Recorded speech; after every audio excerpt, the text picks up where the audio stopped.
Merci d'être avec nous sur Canal Congo Télévision pour vous informer. Procès de l'activiste pro-démocratie Rossi Mukendi, la cour militaire de Kinshasa, Matete, a condamné à la prison à vie assortie de 10 ans de sûreté incompressible. La commissaire supérieure Karine Lokesso, reconnue coupable des infractions de meurtre et violation des consignes. Suivez ce reportage de Gisèle Etoko. C'est au cours d'une audience foraine à la prison militaire de Ndolo que la cour militaire de Kinshasa Matete, statuant sur le meurtre de l'activiste pro-démocratie Rossi Mukendi, a rendu son arrêt. Ainsi, reconnue coupable des infractions de meurtre et des violations des consignes, la commissaire supérieure Karine Lokesso a été condamnée à la prison à vie, servitude pénale à perpétuité assortie de 10 ans de sûreté incompressible. Karine Lokesso est ainsi destituée de ses fonctions à la police. En outre, le brigadier en chef Gérard Tokis Kumbo a écopé la même peine, étant considéré comme l'auteur du tir ayant entraîné la mort de Rossi Mukendi. La Cour a ainsi prononcé sa dégradation. De son côté, le garde du corps de Karine Lokesso, l'APG Franco Bivoila, a été condamné par contumace. La peine de 10 ans de prison lui a été infligée. Aussi, la Cour a prononcé sa dégradation. Notez que tous ces officiers condamnés ainsi que l'État congolais sont astreints de payer l'équivalent en francs congolais de la somme globale de 115 000 dollars américains aux parties civiles au motif des dommages et intérêts. Jean téléphone juste après ce verdict. L'avocat de la partie civile, Maître Peter Ngomo, exprime sa satisfaction tout en indiquant que cela devra servir de leçon pour plusieurs. Suivez-le au micro, au téléphone, j'allais dire une fois de plus, de Gisèle Etoko. Non, mais je pense que justice a été rendue. Vous avez suivi les péripéties qui avaient entouré ces dossiers. On a commencé par Tokis pour finalement arriver là où on en est arrivé aujourd'hui. C'est quand même un grand pas qui a été franchi. Et je donne un coup de chapeau quand même à la cour militaire de Kinshasa Matete, qui n'a pas désigné pour réunir tous les éléments de preuve. Et aujourd'hui, voilà les résultats. Donc, pour nous, partie civile, c'est un motif de satisfaction. L'essentiel que, d'abord, les auteurs de ces crimes ont été sanctionnés. L'indemnisation, là, c'est la partie plus morale. Il y en a qui peuvent solliciter un franc symbolique dans tout ce que la Cour a donné. Donc, ce n'est pas un problème. Mais ce n'était pas ça tout l'essentiel parce que, quoi qu'il arrive, Russie ne va pas revenir. Même si nous donne 1 milliard à la famille, ça ne va jamais les ramener.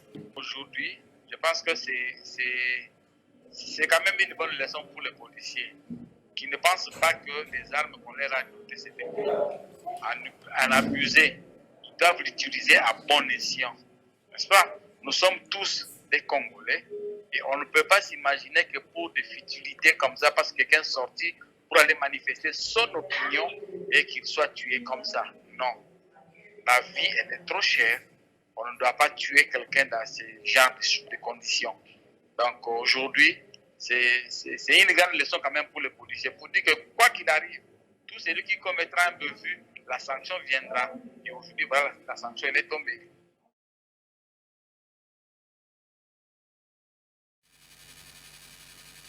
Ouverture à partir de ce mardi 11 janvier 2022 à Lilongwe au Malawi de la 42e réunion du sommet extraordinaire de la communauté de développement de l'Afrique australe SADC. En sa qualité de vice-président de cette organisation, le président de la République Félix-Antoine Tshisekedi y est attendu. Suivez. Cette 42e réunion du sommet extraordinaire de la communauté de développement de l'Afrique australe SADC, qui se tient du 11 au 12 janvier 2022 à Lilongwe au Malawi, va tabler notamment sur l'évaluation des progrès et mandats de la mission de la SADC au Mozambique déployée en vue d'aider ce pays à lutter contre le terrorisme et les actes extrêmes de violence précisément dans la province du Cabo Delgado. Ainsi, la journée d'ouverture prévoit dans la première étape le sommet entre la Troïka composée du Botswana, de la Namibie, la République sud-africaine ainsi que le Malawi et les pays contributeurs. La République démocratique du Congo sera représentée la Troïka par son ministre de la Défense. Parallèlement à cette réunion de la Troïka, il est également prévu des rencontres en bilatéral. Notez que le chef de l'État, Félix-Antoine Tshisekedi Tshilombo, prend part à ces sommets qui aura lieu en présentiel en sa qualité de vice-président de l'organisation. Composée de 16 États membres dont la République démocratique du Congo, la SADC est une organisation intergouvernementale avec pour objectif de faire progresser l'intégration socio-économique ainsi que la coopération politique et sécuritaire. Et puis cette alerte de l'armée congolaise et ougandaise, des hommes armés utilisent l'uniforme similaire à celle de l'UPDF et planifient de commettre des atrocités. Autres détails dans ce commentaire. Des hommes armés portant des uniformes similaires à celles de l'armée ougandaise planifieraient des attaques et des atrocités contre la population civile dans le but de faire croire que l'UPDF s'est retourné contre les personnes que elle et les FARDC se sont engagés à protéger. L'alerte est des FARDC et l'UPDF, les deux armées ougandaises et congolaises, déclarent posséder des informations fiables sur ces projets. Selon elle, ces personnes se trouvent dans la région sans préciser dans quel pays. Ces criminels organisés en groupe armé veulent salir, dit-elle, la bonne réputation de l'UPDF et des FARDC et créer les doutes dans la population dans l'est de la RDC. Dans leurs projections, ils veulent nuire aux bonnes relations existant entre l'armée ougandaise et congolaise.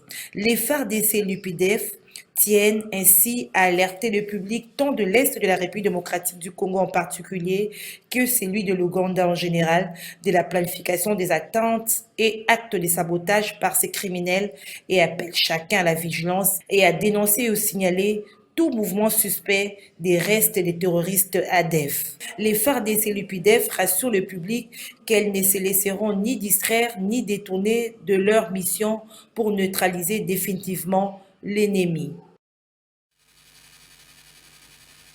Autre chose, le mouvement de grève déclenché dans les universités et instituts supérieurs se poursuit. Le professeur Kabongo Malou Emmanuel dénonce le traitement inhumain leur infligé par le gouvernement qui refuse d'améliorer leurs conditions socio-professionnelles. Ce professeur est interrogé par Nadine Tchochigombo. Les professeurs des universités et instituts supérieurs ne décolèrent pas. Le mouvement de grève lancé par leur association s'accentue jusqu'à obtenir le bénéfice de leurs revendications axées essentiellement sur l'amélioration de leur salaire ainsi que des conditions de travail, comme l'indique le professeur Kabongo Malou Emmanuel, qui précise tout de même que les finalistes des graduats et licences sont exemptés.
10 janvier 2019, les Congolais se souviennent de la date où la Commission électorale nationale indépendante avait proclamé dans la nuit de mercredi à jeudi Félix Tshisekedi vainqueur de la présidentielle en RDC, selon les résultats provisoires avec 38,57% des suffrages.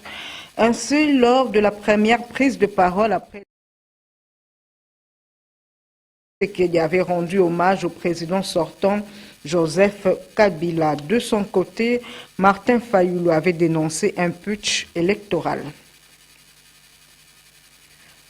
À la Commission électorale nationale indépendante, CENI, le président Denis Kadima Kazadi a accordé une audience ce lundi 10 janvier à une délégation des points focaux des organisations bénéficiaires du projet de renforcement des initiatives de suivi des mécanismes électoraux PRISM. Leurs échanges ont tourné autour des échéances électorales en RDC. Nadine Tchoti-Gombo signe ce reportage.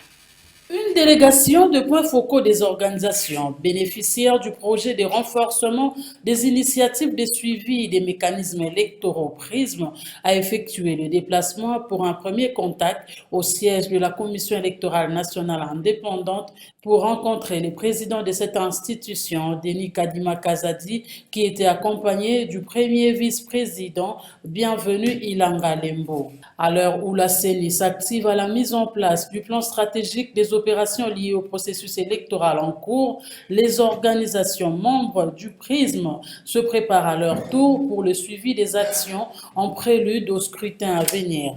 Le tout est de parvenir à l'amélioration de l'organisation des échéances électorales en RDC. Robert Kabakela, secrétaire technique de PRISM, a loué la réceptivité dont a fait montre le président Denis Kadima Kazadi, donnant des assurances certaines d'une collaboration franche pour des résultats probants. Quelques organisations bénéficiaires du projet de renforcement des initiatives et suivi des mécanismes électoraux en RDC qui bénéficient de l'appui financier de l'Union européenne, avec aussi l'accompagnement technique de EISA, ont jugé utile de faire une prise de contact avec les nouveaux leaderships de la CENI pour se faire une idée sur la vision globale que ce dernier a du processus, mais aussi nous faire une idée sur l'état des liés du processus électoral en cours. Au-delà de cela, le PRISM qui a comme objectif global les plaidoyers en faveur des réformes électorales a aussi, entre autres, les suivis des activités liminaires de la CENI. Et c'est à ce titre que nous avons principalement fait les déplacements pour échanger avec le président de la CENI, le bureau de la CENI. Le président de la CENI a été réceptif à notre démarche. Nous avons trouvé un leadership ouvert, prêt à collaborer dans la transparence. Dans un autre registre, la zone de santé des Boma dans le Congo central vient d'être dotée d'un lot important des intrants et médicaments contre la COVID-19. L'œuvre est signée ministère de la Santé publique via le secrétaire technique de la riposte contre cette pandémie. C'est là grâce à l'appui technique des quelques partenaires. Reportage. Ces lots importants des intrants et médicaments de lutte contre la COVID-19 remis ce lundi à la zone de santé des Boma et l'œuvre du ministère de la Santé publique, Hygiène et Prévention du gouvernement central via le secrétariat technique de la riposte contre la COVID-19. C'est là avec l'appui de certains partenaires techniques et financiers. Il est composé essentiellement des intrants, des médicaments contre la COVID-19 et les équipements de protection individuelle. La remise a été faite en présence du député national Eva Mwakassa et de Madame le maire de la ville de Boma. Et c'est le médecin-chef des zones de Boma, le docteur Paul Ondebo, qui a réceptionné ces dons du gouvernement central. Par ailleurs, 20 bouteilles d'oxygène vont également être envoyées incessamment à la même zone de santé, a précisé le médecin-chef des zones de Boma. Il s'agit là d'une deuxième intervention du gouvernement central à l'espace de 6 mois dans cette zone de santé. Rappelons que lors de sa visite d'itinérance dans le Congo central au mois de juin 2021, le ministre de la Santé publique, Hygiène et Prévention, Dr Jean-Jacques Mbongani, avait remis un lot important de médicaments essentiels et équipements à cette zone de santé et 5 autres de la province du Congo central.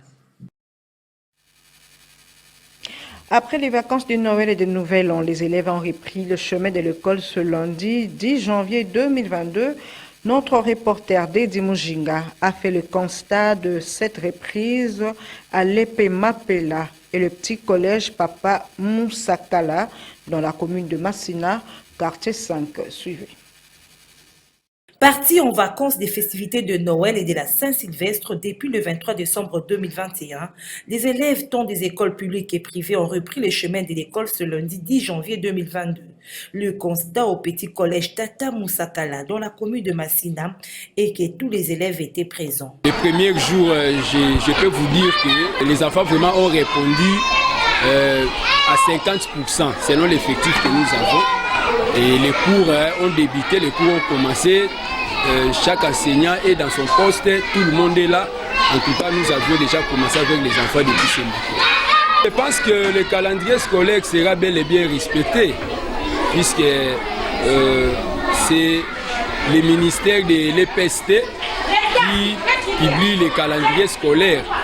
Et vous allez remarquer que le premier trimestre, puisque nous avions commencé l'année 2021-2022 depuis le 4 octobre 2021 et cette période-là est allée du 4 octobre 2021 au 28 décembre 2021. En tout cas, nous avions suivi les calendriers et les programmes tels qu'édités par le ministère du tutelle, nous l'avions respecté. Et maintenant, là, nous sommes pendant le deuxième trimestre et à la lire où vont les choses et surtout que les enfants ont bien répondu ces premiers jours de la rentrée. En tout cas, je pense que nous allons respecter les calendriers.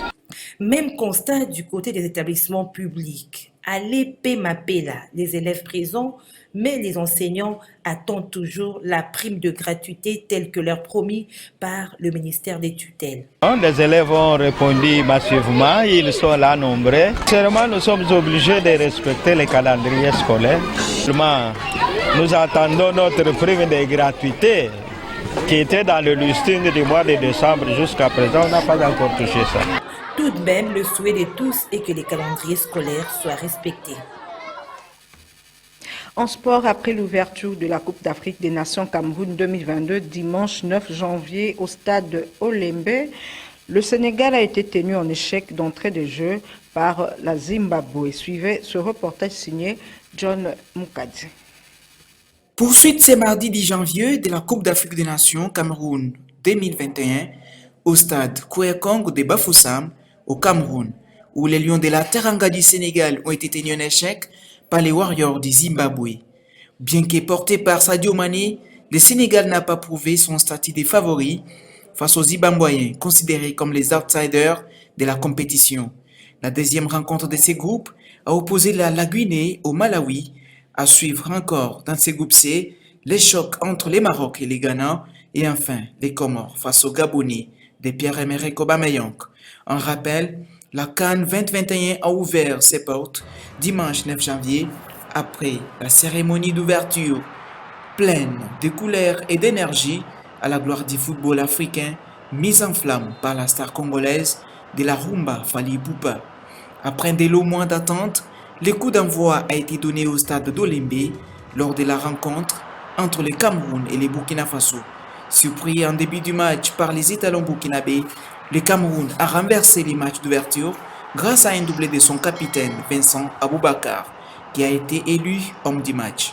2-1, les Lions indomptables se sont ainsi lancés en compétition et la folie s'était emparée à Yaoundé pour le début d'une compétition que le Cameroun attendait depuis 2014 à cause des différents rapports dits au retard et à la pandémie du coronavirus.